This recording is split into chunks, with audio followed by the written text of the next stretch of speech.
There's no way to possibly talk about Black history and notable events without mentioning the Black Panther Party at any point. The interesting revolution was one of the things that changed the perspectives and lives of Black people all over the United States of America. One of the major turning points in the history of African Americans is the 1960s civil rights legislation that was passed. Racial oppression was a constant part of every Black American's life in that period. Well, it's only slightly different now, but back in the 1950s, Black people decided they had had enough, and it was time for them to fight for their rights. As a result, the American Civil Rights Movement began, protesting against racial segregation and discrimination. The enslaved Black Americans got a chance at emancipation with the basic civil rights they got in the 14th and 15th Amendments to the U.S. Constitution. Although this amendment happened in the 1960s, Black Americans were still discriminated against because of their race. The government couldn't provide federal protection to these civil rights for Black Americans. This is why different groups of Black people came up, deciding to protect themselves as much as they could. One of the products of this meaningful decision is the Black Panther Party. It was a thriving solution to the problem, till the unthinkable happened and everything came crashing down. So what exactly happened to the Black Panthers? Let's find out. We hate oppression. We hate murder of Black people in our communities. All the people don't have justice, all the people don't have power, so that means none of us do. You can tell revolutionaries, but you can't tell a revolution.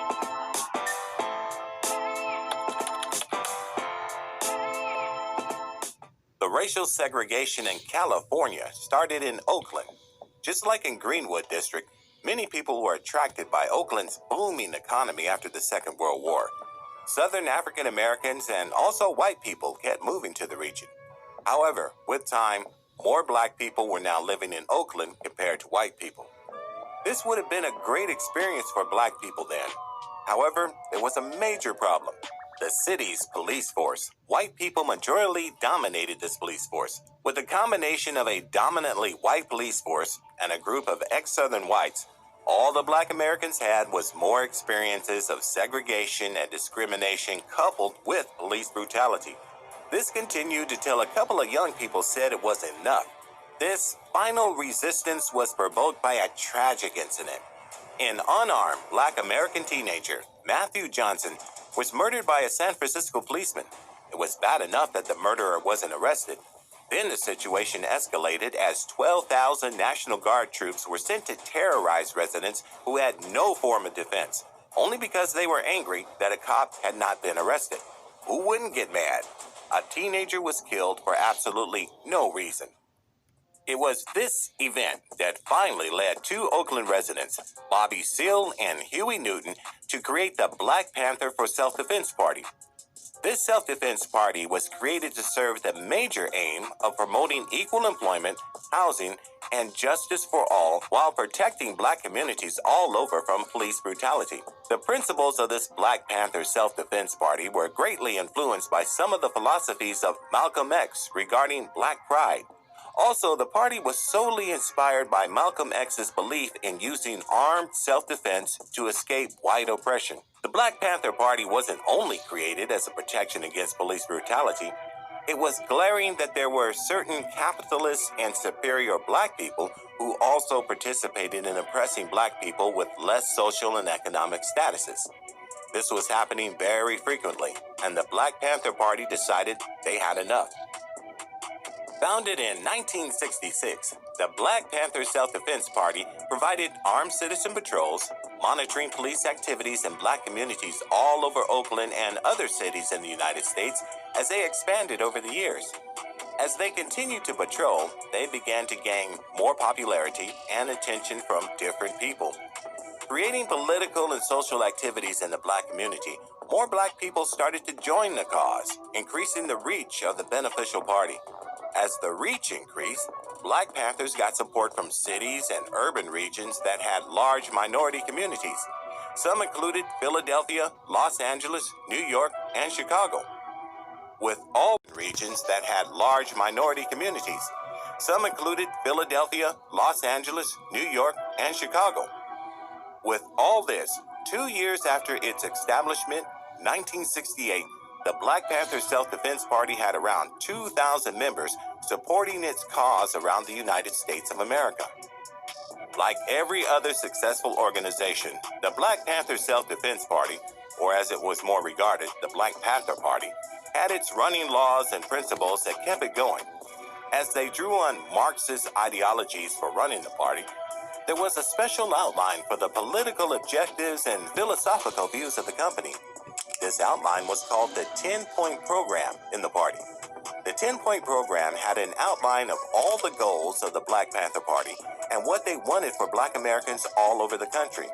These 10 points are freedom and power to determine the destiny of the community, full employment for Black people, end to robbery done by capitalists of the Black community, decent housing for Black Americans, proper education teaching the true history, Black men being exempted from military service, an immediate end to police brutality and murder, freedom for all Black men held in prisons, Black people on trial should be judged by people from Black communities, access to clothing, bread, land, housing, education, peace, and justice. Looking at all these points, the Black Panther Party wasn't really asking for too much, were they? The Black Panther Party didn't just make this list of things they wanted for the Black community without acting. They carried out different plausible actions. The Black Panther Party continued their patrols in accordance with the California law, which allows them to carry out firearms in public. However, the racist legislators in the state decided to carry out a racist bill which aimed to make carrying firearms in public illegal. The main aim of this was just to destroy the new power balance that Black people now had access to. The Black Panther Party decided to protest to stand up for their gun rights. These armed Black Panthers started a peaceful protest in the state capitol for a news conference. However, they didn't stop the governor, Ronald Reagan, from signing the bill into law, although it was made to disarm the Black Panthers. However, this didn't stop the Black Panthers from doing their best for Black communities all over. Local chapters of the Black Panther Party in different Black communities carried out different community programs, which they called survival programs.